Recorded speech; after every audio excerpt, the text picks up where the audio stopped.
First reading today is from Luke 10, 25 to 37. The parable of the merciful Samaritan. An expert in the law stood up to test Jesus. "Teacher," he said, "what must I do to inherit eternal life?" He said to him, "What is written in the law? What do you read there?" He answered, "You shall love the Lord your God with all your heart and with all your soul and with all your strength and with all your mind, and your neighbor as yourself." And he said to him, "You have given the right answer.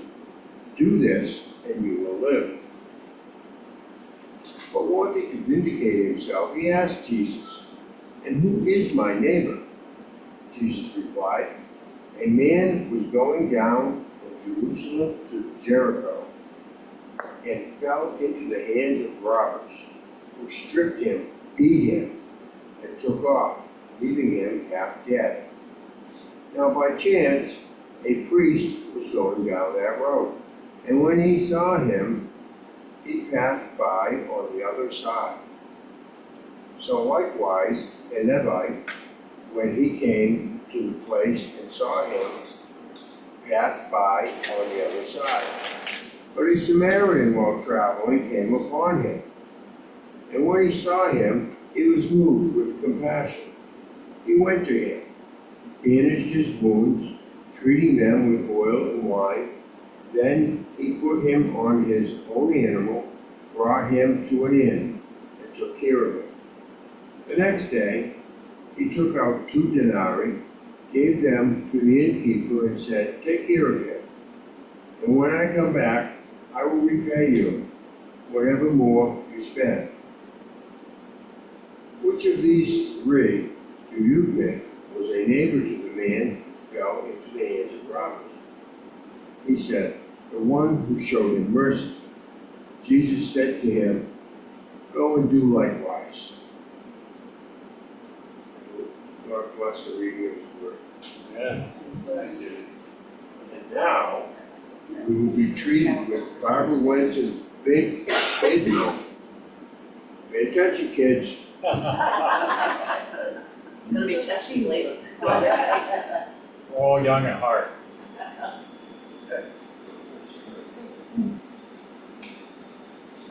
Morning, everybody. Good morning. I'm a great fan of Dr. Seuss. Always have been. Cat in the Hat comes back, green eggs and ham, all kinds. But my favorite is Horton Hears.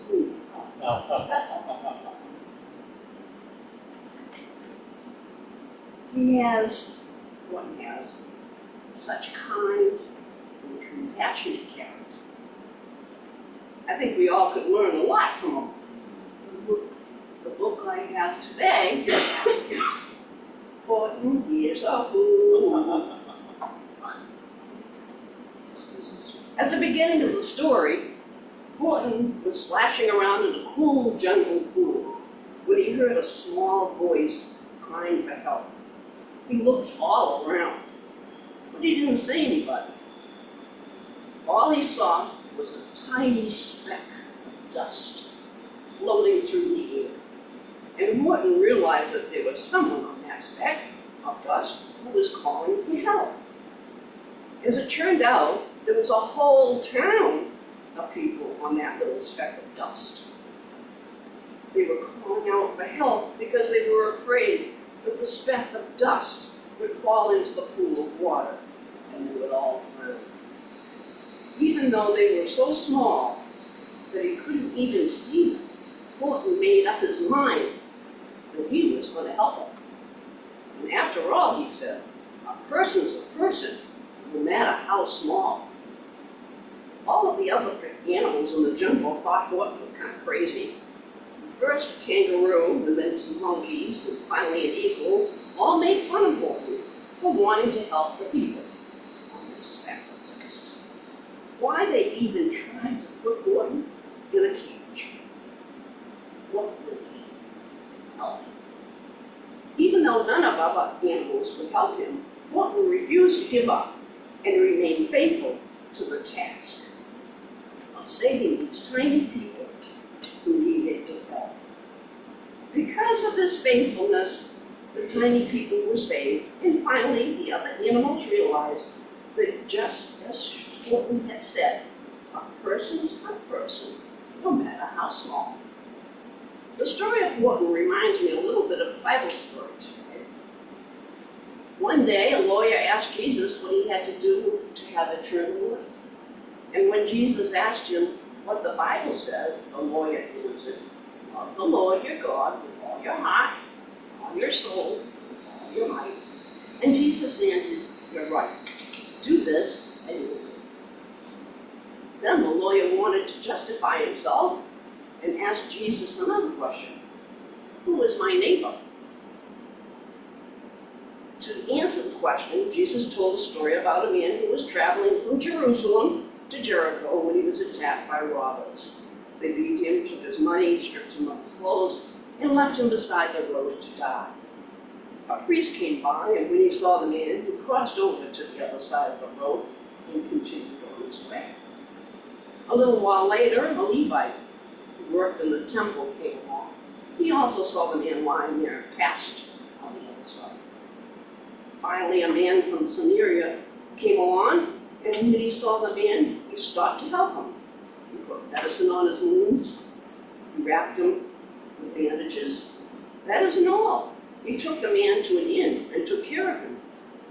The next day, he gave the innkeeper some money, and he told him to take care of the man. Give him everything he needs. If it costs more than I have given you, I will pay you the next time I see you. Then Jesus asked, which of these three men was a neighbor to the man who was attacked by the robbers? And the lawyer answered, the one who helped you. You are right, said Jesus. Now you go and do the same. Jesus has told us to love our neighbor. If you have trouble knowing who your neighbor is, just remember the story of Horton Hears and the story of the Good Samaritan. Then you will know that every person is a neighbor, and a neighbor's a neighbor, no matter how small.